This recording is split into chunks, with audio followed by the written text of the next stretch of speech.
다들 그렇게 쓰시겠습니다만 저 또한 마찬가지인데요. 컴퓨터가 얼마나 나의 삶 속에 깊숙이 들어와 있는지 여러분들이 사용하시는 전화기가 그렇죠.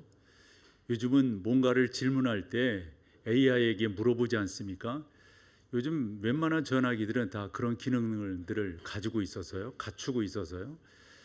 저 같은 경우는 설교를 준비할 때 제 화면 안에 여러 프로그램들을 띄우는데 그 띄우는 것도 컴퓨터라고 하는 하나의 도구를 이용해서 그와 같은 일들을 감당하고 있습니다. 컴퓨터라고 하는 게 얼마나 많은 역할들을 감당하는지, 그 중에서도 우리가 슈퍼컴이라는 표현을 쓰는데 요즘처럼 날씨가 잘 맞는 경우가 있을까요? 기온도 마찬가지고요.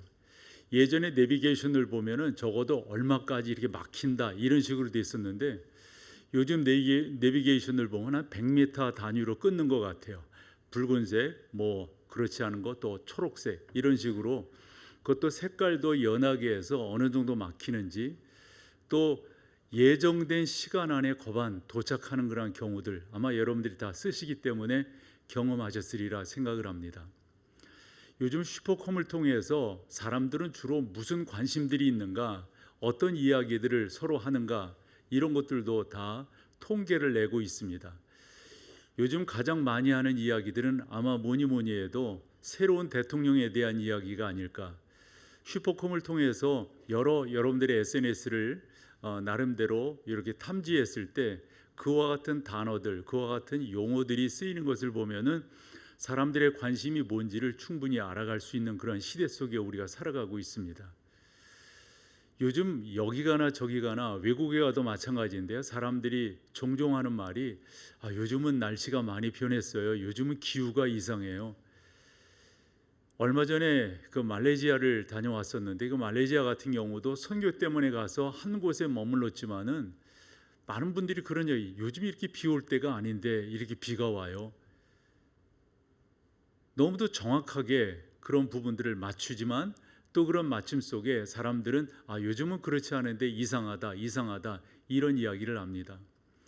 통계로 분석해 놓은 걸 보면서 와, 이렇게 우리가 또 가고 있겠구나, 또 가겠구나 하는 게, 그래프를 하나 보여주시면 어제 설교를 준비하면서 본 그래프인데요. 작년에 우리나라 대학 가운데 20곳이 문을 닫았대요. 그 중에 19곳이 지방대학이고 앞으로 10년 후에 대학에 들어가게 될 인구, 학생들이 어느 정도로 줄어들게 되는가, 이런 통계를 내놓았는데 아마도 190개 정도의 대학이 문을 닫게 될 거다, 뭐 이런 표현을 쓴 것을 보면서 야, 진짜 우리가 인구 절벽에 살아가고 있구나 하는 생각을 갖습니다. 저는 지난 6월 3일 먼저 사전 투표를 했기 때문에 그날 새벽 예배를 마치고 일찍 기차를 타고 전라도 광주를 갔습니다. 광주에서 저를 기다리는 사람이 그 목사인데요. 그 사람이 나를 차를 태우고 무안이라고 하는 곳으로 저를 인도했는데, 그 무안에 가면 청계라고 하는 곳이 있습니다. 그 앞에 봤더니 목포 국립대학이라고 하는 대학이 있던데요. 그 청계 중앙교회에 담임이신 이 목사가 제 동기여서 부탁을 드렸죠. 저희가 갈 터이니까 좀 목사님들 좀 모여서 좀 말씀을 나누었으면 좋겠다. 그래서 몇 분의 목사님이 모이셨어요. 그리고 그 목사님들이 대개 무한 노회에 소속된 분들이시던데 이곳은 어때요? 교회들은 어때요? 이런 식으로 여쭐 때 대개 분기점으로 삼는 게 코로나19 이전과 이후입니다. 확실히 포스트 코로나인 것 같아요. 그러면서 다 한결같이 우리가 예상하는 그런 이야기들을 하는데, 거기서 더더욱 놀란 것은 주일학교는 어떤데요? 했더니 그 이 목사께서 하는 말이, 우리 노회에 한 70개 정도 교회가 있는데 70% 정도 주일학교가 없어요. 이야기를 하는 거예요.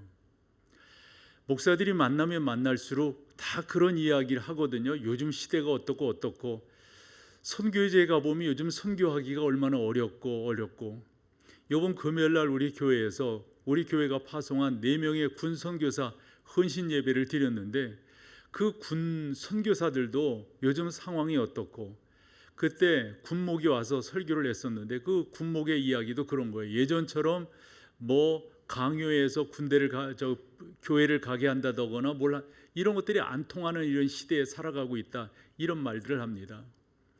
말을 나눠보면 다 한결같이 부정적이고 낙담할 수 있는 이야기를 합니다마는, 저는 이럴 때일수록 희망을 노래해야 된다, 소망을 이야기해야 된다, 주일학교가 안 된다 이렇게만 이야기할 것이 아니라, 우리의 자녀들이 교회를 안 나온다 이런 식으로 이야기하면 할 것이 아니라, 어떻게 하면 그들을 살릴 수 있는가, 어떻게 하면 그들과 함께 나아갈 수가 있는가, 이런 이야기들을 여러분과 좀 더 하며 나가기를 원하는 거죠. 여러분, 어느 시대고 마찬가지였어요. 오늘 본문이 구성되고 있는 이 출애굽기 1장의 내용도 보면, 하나님께서 모세를 동원하여 이스라엘 백성들을 구원해 내실 때, 그때 바로가 하는 말이 왜 이 백성들을 이끌어 가려고 하느냐, 모세 이야기는 그거였습니다. 하나님께서 하나님의 백성들을 놓으시라고 하신다. 바로는 그런 거죠. 어떻게 해서 너희 백성이냐, 내 백성이지. 그러면서 살펴보았더니 이 이스라엘 백성들을, 이 백성들의 그 숫자가 너무도 많은 거예요. 그래서 자기들 참모들끼리 모였겠죠. 이거 이대로 냅뒀다가는 이거 우리가 되려 어렵게 된다. 외세가 침략을 했을 때 혹시 그 외세랑 이 이스라엘 사람들이 합작을 해가지고 우리를 치면 우리는 꼼짝없이 당할 수밖에 없다. 무슨 조치를 취해야 된다. 그러면서 이 바로를 통하여 세 가지 조치를 이스라엘 백성들에 행하게 하는데, 그 세 가지 조치가 작금에 살고 있는 우리들에게 좋은 영적인 교훈을 줄 수 있다 싶어서 오늘 이 본문을 택한 건데요. 가장 중요한 것은 그런 거예요. 이 시대 속에서, 시류 속에서 이러니 저러니 여기에 흔들릴 것 없이 우리가 하나님의 말씀을 옳게 붙들고 그 가운데로 똑바로 나아가면 되지 않겠는가. 사도 바울은 로마에 보낸 편지 가운데서 로마서 12장 2절에 전반부에 이렇게 말합니다. 너희는 이 세대를 본받지 말고. 여기서 이 세대라고 하는 것은 그 시대의 유행, 그 시대의 기류, 그 시대의 나름대로의 상황, 정서, 이런 걸 거라고요. 그런 것이 너희를 주관하지 못하도록 해라. 저는 그런 이야기를 여러분과 좀 나눠보고 싶은 겁니다. 바로가 그 당시 이스라엘 백성들에게 행한 이 행함은 작금에 사단의 영역이 하나님의 교회 위에 사랑하는 우리의 자녀들 가운데 행하고 있는 것과 거의 동일하다라고 생각을 합니다. 계속해서 바로는 하나님의 백성들을 자기의 소유로, 자기의 종으로 만들려고 노력을 합니다. 여러분, 신학적으로 조금 이야기해 보면 하나님의 자녀는 사단의 자녀가 될 수 없습니다. 사단의 종은 될 수 있어도요. 사단은 자기의 자녀를 만들 수 없다고 하는 걸 알면서 자기의 종을 삼으려고 그럽니다. 여러 가지 방법을 동원합니다. 그래서 그래서 하나님의 백성들을 핍박하게 되는 거죠. 한데 여러분, 이런 일들이 지난 2000년 교회사 속에서 너무도 많이 일어났어요. 너무도 많이 일어났어요.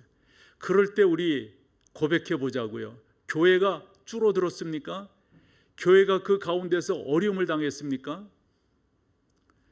중국 같은 경우는 문화혁명이라고 하는 게 있었습니다. 모택동을 중심으로 해서 문화혁명이 있을 때 특별히 교회를 핍박했습니다. 교회에 문을 걸게 했습니다. 그리고 예배로 못 모이게 했습니다. 그들은 생각했습니다. 적어도 우리가 10년 정도 핍박을 했다면 이제 중국의 교회는 이제 끝이다. 문을 닫았을 것이다. 없을 것이다. 그러나 핑퐁 외교를 통해서 중국이 미국과 수교를 하며 교회의 문을 열어줬을 때 공산당이 생각했던 것과는 정반대의 일이 벌어졌습니다. 왜 교인들이 없어졌겠어요? 왜 하나님을 예배하는 사람들이 없어졌겠어요? 그대로 있었습니다. 깜짝 놀랐습니다. 2000년 교회 역사에서 보면 세상이 교회를 핍박하면 핍박할수록 교회는 그 가운데서 돈독하게 일어났다라고 하는 겁니다. 아놀드 토인비가 그런 말을 했다고 그러죠. 역사의 순환을 봤더니 그 역사의 순환은 도전과 응징이었다. 그렇게 핍박하면 그 가운데서 일어나는 것이 있는 거거든요. 특별히 교회는 그랬습니다. 예로 하나 들어볼 것은 신학적으로 보면 18, 19세기는 신학이 왕성하게 일어났습니다. 그리고 신학적 풍요로움이 있었습니다. 반면 세상도 교회에 반대돼서, 신학에 반대돼서, 또한 이 교회의 문학에 반대돼서, 철학에 반대돼서 역으로 일어나게 되는데, 그것을 우리가 계몽주의다 이렇게 말합니다. 계몽주의는 신앙의 영역을, 그리고 또 하나님을 믿는 그 하나님의 그 온전하심을 부정하는 그런 차원으로 나아갔습니다. 대표적인 사람을 꼽으라고 한다면 프랑스의 볼테르를 꼽을 수 있을 겁니다. 볼테르는 계속해서 종교의 특성을 인정하지 않으려고 했습니다. 그리고 그 배타성에 대해서 종교적 광신이라는 표현을 쓰면서 하나님의 교회를, 주님의 교회를 축소시키려고 노력을 했습니다. 그는 이렇게까지 말을 했습니다. 똘레랑스라고 하는 프랑스어는 다른 것이 아니라 종교적 관용을 허용하지 않는 겁니다. 그래서 그런 부분 속에서 특별히 기독교를 축소시키는. 그러나 우리가 알다시피 교회는 교회 나름대로 힘있게 일어서게 된 것을 우리는 성경을 통해서 찾아보게 됩니다. 오늘 본문에도 바로라고 하는 사람이 하나님의 백성들을 괴롭히는데, 힘들게 하는데, 어렵게 하는데, 성경은 뭐라고 표현하냐면 엄하게 시켰다고 그랬습니다. 모두 엄하였더라, 엄하게 다스렸다, 이런 식의 표현을 쓰고 있습니다. 14절을 같이 읽어보시면 어려운 노동으로 그들의 생활을 괴롭게 하니 곧 흙 이기기와 벽돌 굽기와 농사의 여러 가지 일이라. 그 시키는 일이 모두 다 어떻다고요? 엄하다라고 하는 말은 사실 좀 정서적으로는 우리 가운데 약해요. 본문이 가지고 있는 이 엄하다라고 하는 단어는 잔인하다고 하는 표현을 쓰는 게 더 낫습니다. 얼마나 잔인하게 이 바로가 하나님을 믿는 사람들을 괴롭혔는지, 벽돌 굽는 거, 흙을 이기는 거, 그 가운데 농사 짓는 것도 힘들고 힘든 농사들을 짓게 함으로 하나님의 사람들을 힘들게 했습니다. 그러나 바로가 그 가운데서 이게 뭐지? 이게 뭐야? 라고 할 수밖에 없었던 것은 힘들게 하면 힘들게 할수록, 어렵게 하면 어렵게 할수록 하나님의 사람들은 분연히 일어났다라고 하는 겁니다. 그래서 두 번째로 내놓은 바로의 대책이 뭐냐면, 이래서는 안 되겠다. 저들 세대는 그냥 놔두고 그 다음 세대를 우리가 손보자. 다음 세대를 없애자. 그래서 여러분들이 16절을 보시면은 아들이거든 그를 죽이고 딸이거든 살려두라. 왜 그렇게 하는 거죠? 그래서 아들들은 그렇게 없애고 딸들은 자기의 종들로 삼겠다, 이런 작전입니다.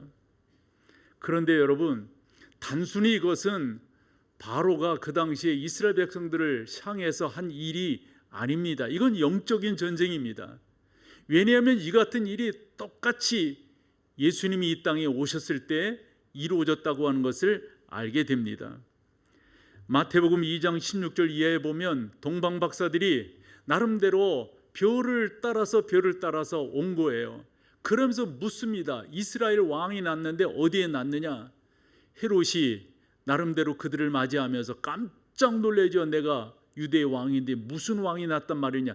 그러면서 꼼수를 핍니다. 박사들에게 그곳이 어딘지 성경학자들을 통해서 가르쳐 줍니다. 그러면서 뭐라고 말하냐면, 가서 경배하고 난 다음에 우리도 경배할 것이니까 우리한테 와서 알려달라. 박사들에게 성령 하나님이 나타나셔서 뭐라 하셨어요? 가지 말고 다른 길로 돌아가라. 그래서 갔단 말이에요. 이게 그거예요. 헤롯이 박사들에게 뭔 줄 알았다고요? 들려서 가라 그러니까 들려서 가지 않았단 말입니다. 그래가지고 헤롯이 노예에서 사내 아이들을 죽이는데 박사들이 한 말을 자세히 계산적으로 해보니까 2살 밑으로 죽여야 되겠다 싶었던 거예요. 근데 이 성경 말씀은 에레미야 31장 15절에 그대로 나와 있는 것이 이루어진 것입니다. 여호와께서 이와 같이 말씀하시니라. 라마에서 슬퍼하며 통곡하는 소리가 들리리니 라헬이 그 자식 때문에 애곡하는 것이라. 그가 자식이 없어져서 위로받기를 거절하는도다 라는 말씀이 그대로 이루어진 것을 보게 됩니다. 말인즉슨 자연스럽게 세상에서 이런 일이 일어난 것이 아니라 영적인 시각으로 분석을 해보면 사단의 역사라고 하는 걸 우리는 알게 됩니다. 저는 목회를 하면서 지금도 경험하게 되고 또 보게 되고 느끼게 되는 게, 작금의 사단의 역사는 요 시대만 지나가라, 요 시대만 지나가라 이러는 것 같아요. 지금은 교회당에 예배하기 위해서 이렇게 가득 모이지만 시대만 지나가라, 이 교회당은 비일 거다, 이 교회당은 사람들이 없을 거다. 왜요? 우리의 자녀 세대들을 공격하기 때문에 그렇습니다. 우리의 자녀 세대들이 하나님을 경외하지 않도록, 하나님을 믿지 않도록, 예배하지 않도록 사단이 공격하고 있기 때문입니다. 아까도 말씀드린 것처럼 그러한 현상은 지속적으로 나타나고 있습니다. 인구 절벽이라고 하는 나름대로의 그런 거리를 대지만은 이건 인구 절벽에 대한 문제가 아닙니다. 우리의 자녀들을 사단의 권세에 빼앗기고 있다는 사실입니다. 사단은 그걸 알아요. 그래서 거기를 공격하는 거예요.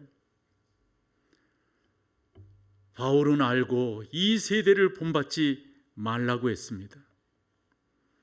그럴 때 하나님께서 당신의 쓰임받는 사람 산파입니다. 많이 배운 사람도 아니고 무슨 지식을 갖고 있는 사람도 아니고 무슨 재물 지위가 있는 사람도 아닙니다. 십부라와 부하를 통하여 하나님의 귀한 역사를 이루어 가시는 것을 볼 수가 있습니다. 그런데 이 여인들이 어떻길래, 어떠하길래, 무슨 이유로 하나님의 명령을 그 엄한 시대에 따랐는가 하는 겁니다. 성경은 우리에게 두 구절을 통해서 가르쳐 주는데 17절입니다. 그러나 산파들이 하나님을 어찌했다고요? 두려워하여 애굽 왕의 명령을 듣지 않았다 이거예요. 그래서 남자아이들을 살렸다 이 말입니다. 21절로 가보면 산파들은 하나님을 못하였으므로 경외하였으므로, 아까 16절에서는 못했다는 거죠.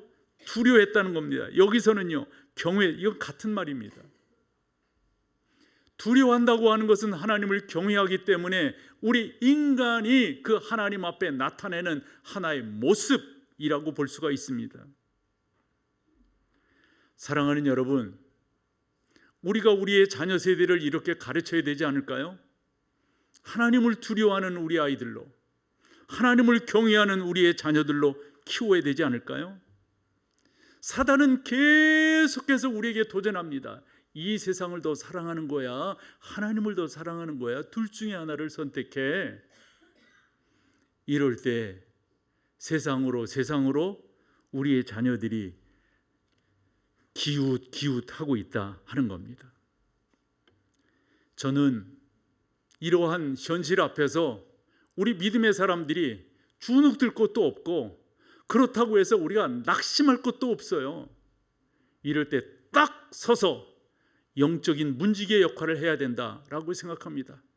딱 서서 하나님을 경외하고 그 하나님을 두려워함으로 우리가 영적 방파제 역할을 감당해야 되는 거예요. 우리가 그것을 감당하지 않는다면 우리의 자녀들은 그대로 흘러갈 겁니다. 그대로 그들 가운데로 갈 겁니다. 중요한 것은 우리 자신들이 하나님을 두려워하고 하나님을 경외함이 있어야 되겠어요. 그것이 우리로 하여금 우리의 가정을 지키고 우리의 교회를 지키고 하나님의 나라를 세워가는 그러한 일일 겁니다. 저는 여러분들과 이 일을 감당하자고 하는 겁니다. 인구 절벽 앞에서 어찌할 줄 모르는 그러한 상황이 아니라 이럴 때일수록 더 우리가 영적인 주장을 하면서 영적인 강조를 하면서 주 앞에 나아가야 되는 것이죠. 이런 생각을 해봤어요. 목사가 제대로 서야 되겠구나, 목사가 제대로 목회를 해야 되겠구나. 왜냐하면 어느 모임 어느 단체든지 리더십이 중요합니다. 누가 리더를 하고 있느냐, 이게 중요합니다. 왜냐하면요, 제가 이런 상식이 하나 있어요. 하나님께서 쓰시는 사람들을 보면 헌신치 않고 열정이 없는 사람을 하나님이 쓰신 적이 없다. 내가 하나님 앞에서 더 헌신해야지. 내가 하나님 앞에서 더 열정을 가져야지. 사랑하는 여러분, 우리가 그렇게 나아갈 때만 주의 은혜를 경험하고 놀라운 역사들을 이루어낼 수 있다라고 저는 믿는 거죠. 내가 먼저 하나님 앞에 헌신해야지. 내가 먼저 하나님 앞에 온전히 올바로 서야지. 제가 시간이 있을 때 보는 영상이 하나 있는데 티처스라고 하는 영상이에요.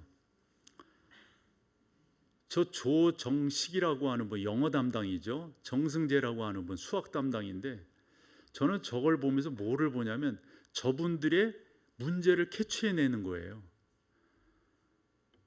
와,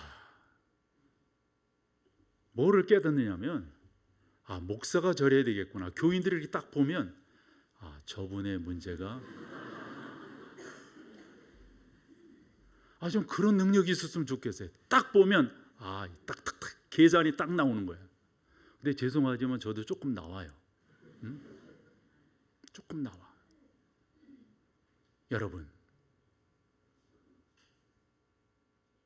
여러분들은 하나님을 두려워하세요? 여러분들은 하나님을 경외하세요?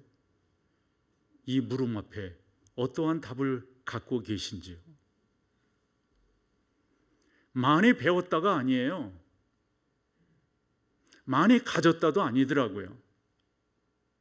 많은 경험이 있다, 무시할 수는 없겠지만 이것이 하나님을 두려워하고 하나님을 경외하는데 죄송해요, 아무런 도움이 안 돼요.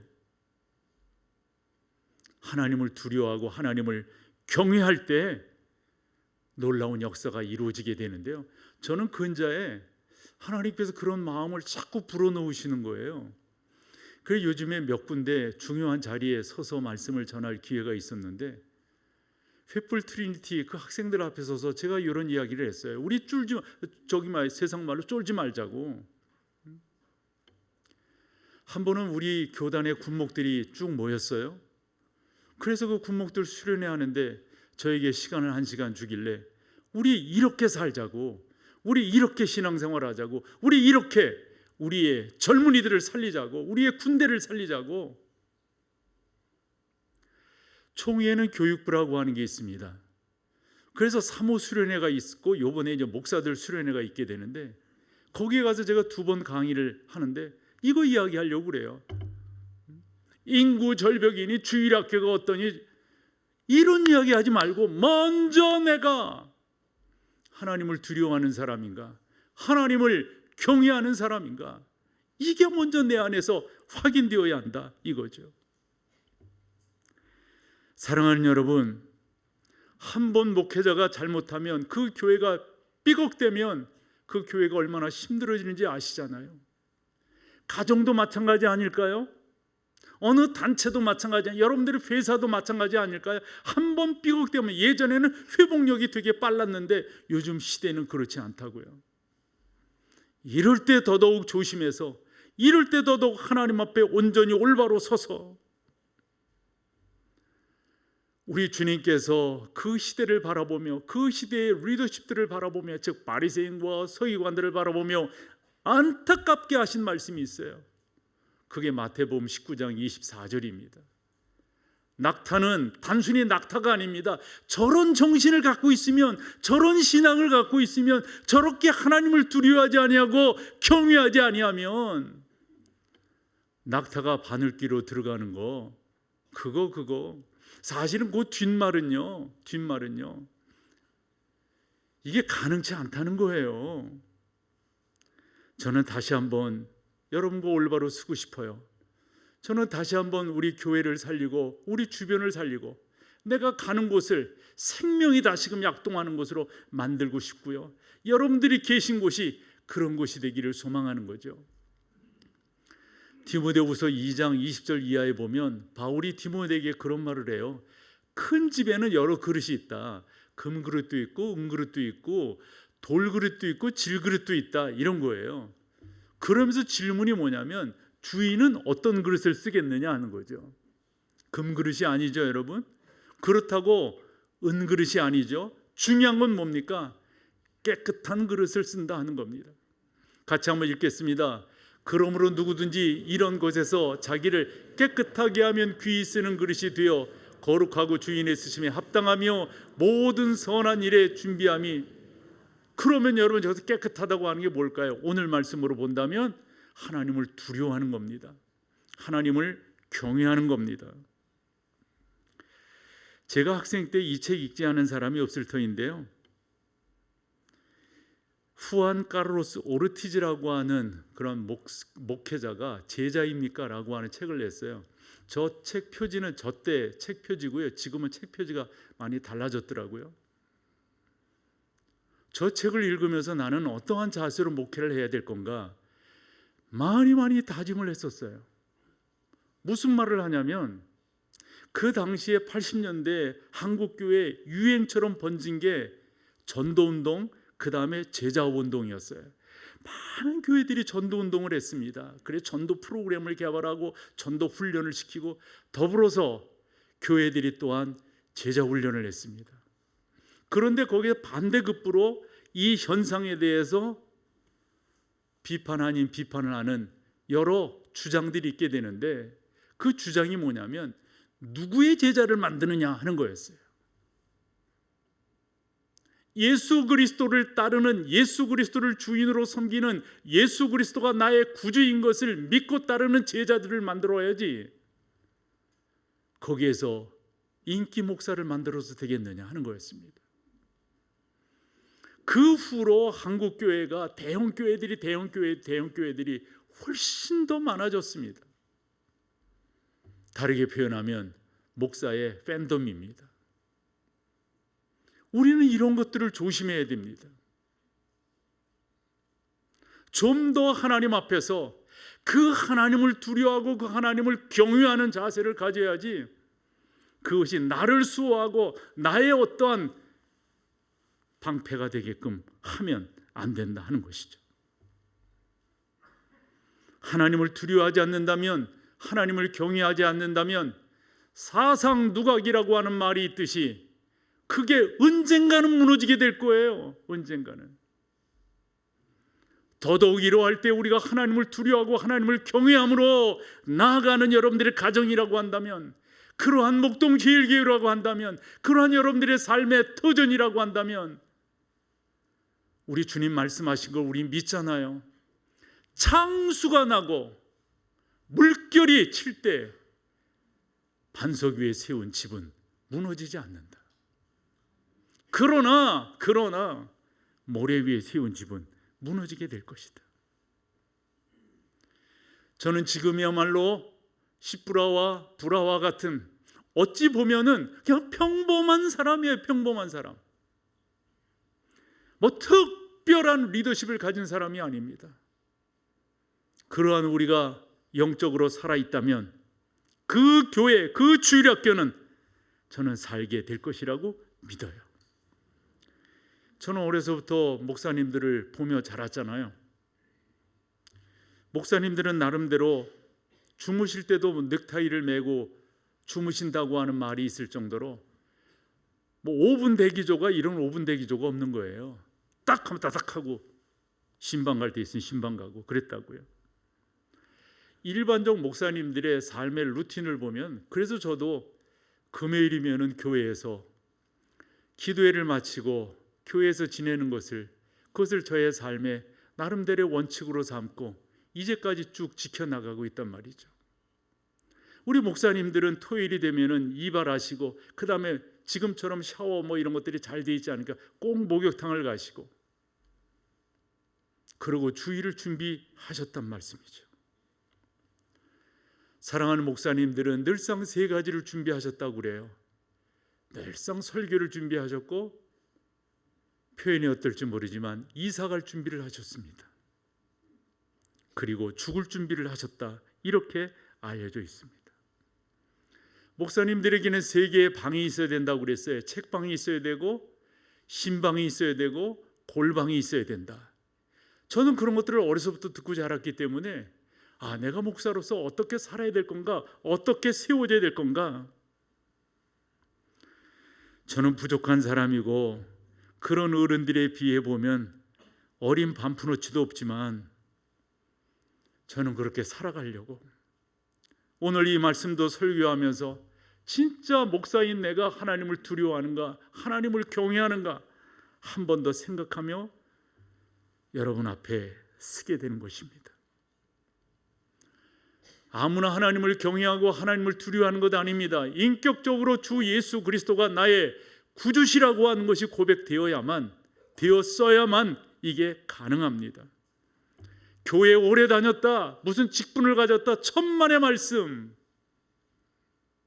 예수 그리스도를 인격적으로 만난 건 한 번 만난 거 가지고 되지 않아요. 지속적으로 만나야 됩니다. 바울의 에베소 교회에 말한 것처럼 그 높이, 그 깊이, 그 넓이, 그 길이를 더더욱 알아가야만 되는 것이죠. 그래야 사단의 종이 되지 않습니다. 그래야 사단의 전략에 넘어가지 않을 것입니다. 이렇게도 저렇게도 사단의 전략이 넘어가지 않으니까 세 번째로 생각하는 게 뭐냐면 그 아들을 죽이고 딸은 살리라고 명령했을 때 잘 따르지 않으니까 22절 말씀 한번 봐볼까요? 22절. 그러므로 바로가 그의 모든 백성에게 명령하여 이르되 아들이 태어나거든 너희는 그를 어떻게 해요? 그냥 죽이지 말고 어떻게 해요? 나일강에 던져라. 저는 나일강에 던진다고 하는 게 단순히 물에 빠뜨려 죽인다 이런 개념이 아니에요. 우리가 심청전에 보면 심청이가 나중에 아버지 눈을 뜨게 하기 위해서 어디에 그의 몸을 던집니까? 똑같은 개념입니다. 똑같은 개념. 나의 신에게 나를 드리는 거예요. 바로는 하나님의 백성들을 자기가 믿는 나일강 신에게 바치라고 말하는 겁니다.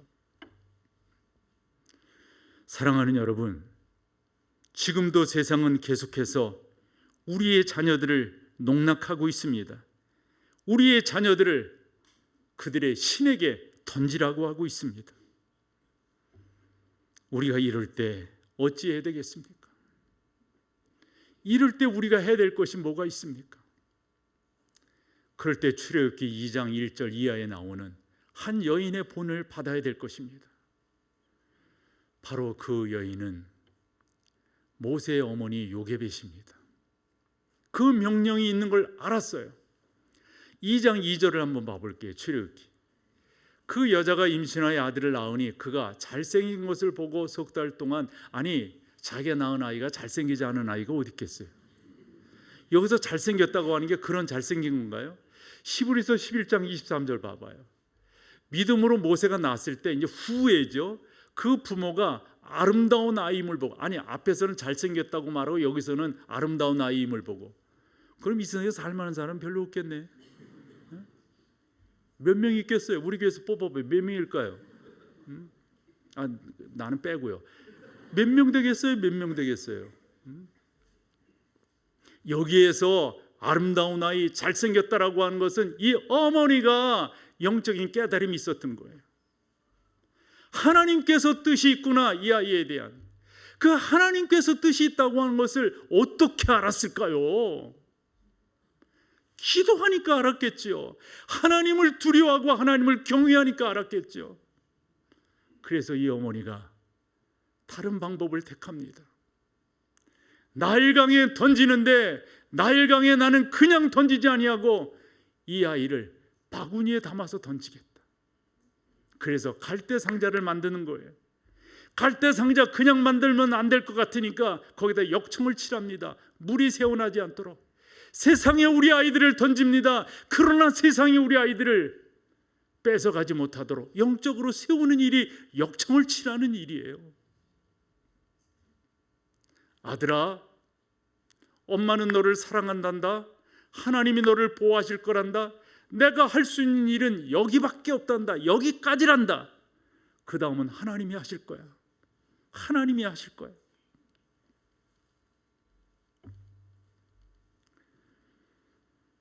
사랑하는 여러분, 하나님은 지금도 우리에게 엄청난 것을 요구하지 않아요. 우리 주님께서도 그러셨어요. 빈들에서 다 못한다고 그러고 뭐 먹을 것이 없다고 그러고 빨리 이 사람들 좀 뭐 집으로 돌려보내야 된다고 할 때 우리 주님 딱 물으신 게 뭐예요? 너희에게 뭐가 있느냐? 여러분, 하나님은 거창한 건 뭐 우리가 생각 뭐 이런 이 아니 아주 단순한 거, 아주 단순한 거. 오병이의 교훈이 바로 그것을 우리 가운데 주고 있습니다. 모세에게 하나님께서 뭐를 물으셨습니까? 내 손에 들려 있는 것이 뭐냐? 부족함이 그지없는 지팡이 하나였어요. 그걸 던져라. 네 손에 가지고 있는 걸 바쳐라. 하나님의 놀라운 역사를 경험하게 되는 겁니다. 사랑하는 여러분, 여러분의 갈대 상자를 만드세요. 여러분의 갈대 상자에 역청을 칠하세요. 그리고 우리의 자녀들을 그 안에 넣게 해야 됩니다. 하나님의 말씀으로 키우기 위해서, 하나님의 은혜 가운데 키우기 위해서. 조심스럽지만 제 이야기를 하나 한다면, 저는 손자 손녀들을 영상으로 이렇게 만날 때 제일 먼저 하는 인사가 할렐루야입니다. 할렐루야. 애들이 이게 막, 애들은 손도 잘 들려. 여기 딱 닿게끔. 그럼 저희 딸아이가 할렐루야 발음을 제대로 하게끔. 어려서부터 그들이 말을 배우기 전부터 할렐루야를 입에 올렸다면 우리 믿는 거지요. 이게 바로 역청을 칠하는 거니까. 그 하나님이 너를 지키실 거란다. 그 하나님이 너를 보호하실 거란다. 지금 우리가 해야 될 것이 있다면 갈대 상자를 만들고 그 갈대 상자에 역청을 칠하는 것입니다. 자리에 다 같이 일어서셔서 찬송으로 고백하며 주 앞에 나갑니다.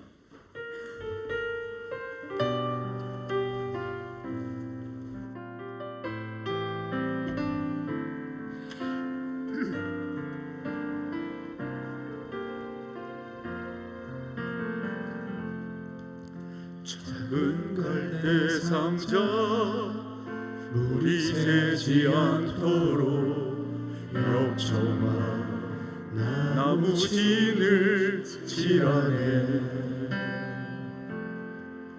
어떤 마음이었을까 그녀의 두 눈에 눈물이 흐르고 흘러 동그란 눈으로 엄마를 보이는 입을 맞추고 상자를 덮고 강가에 띄우며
손에 나의 삶을 맡긴다.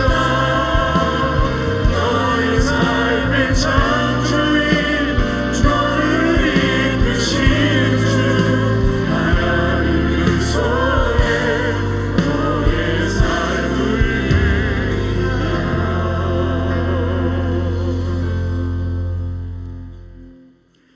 우리 주 예수 그리스도의 놀라우신 은혜와 아버지 하나님의 그 크신 사랑하심과 성령 하나님의 인도하심이 귀한 믿음의 하나님의 사람들 가운데 지금 우리가 해야 될 것은 뭔가, 어떤 일을 해야 될 건가?